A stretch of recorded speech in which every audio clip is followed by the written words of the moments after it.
Assalamualaikum warahmatullahi wabarakatuh. Sekarang dah masuk bulan Zulqa'dah. Semua yang berkemampuan untuk melaksanakan korban, saya cadangkan Yayasan Amal Malaysia. Antara kelebihan bersama dengan mereka diyakini insya-Allah pasukan Yayasan Amal juga menguruskan korban sampai di luar negara. Mereka sendiri turun ke kampung-kampung, urus sampai sembelih dan selesai. Yang kedua, baki daripada duit korban itu juga bukan dimasukkan sebagai keuntungan kepada yayasan, tetapi digunakan untuk program kebajikan lain di negara itu dan di negara-negara lain seperti majlis khatan, sumbangan back to school, kampit beras di negara yang kita buat korban tersebut.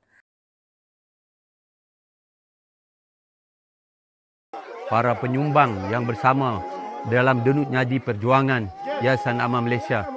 Inilah hasil daripada sebahagian sumbangan tuan-tuan dan perempuan dalam program korban dan akikah yang telah dianjurkan oleh Yayasan Amal Malaysia tahun yang ke-16 pada tahun ini.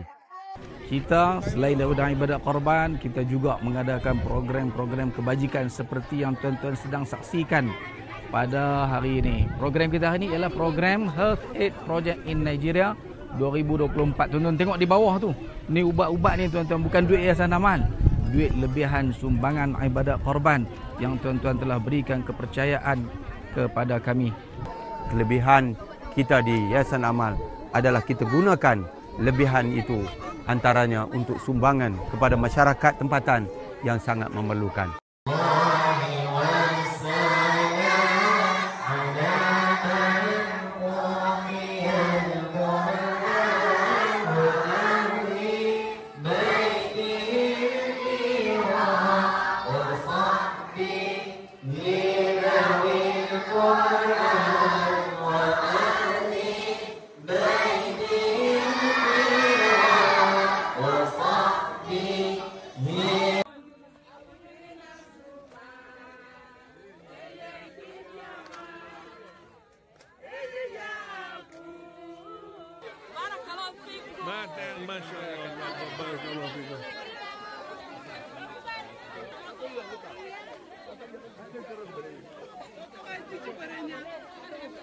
Allahu Akbar.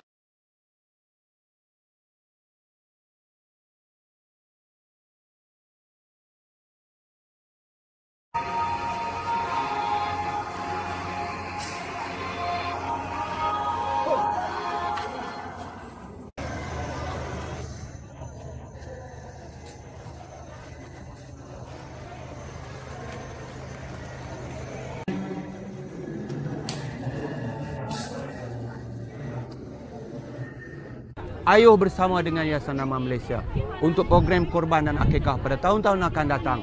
Program wakaf telaga, wakaf Al-Quran, pembinaan masjid dan banyak lagi. Bersama dengan korban tahun ini, insya-Allah azam, siapa yang Allah bagi duit lebih, Yayasan Amal Malaysia.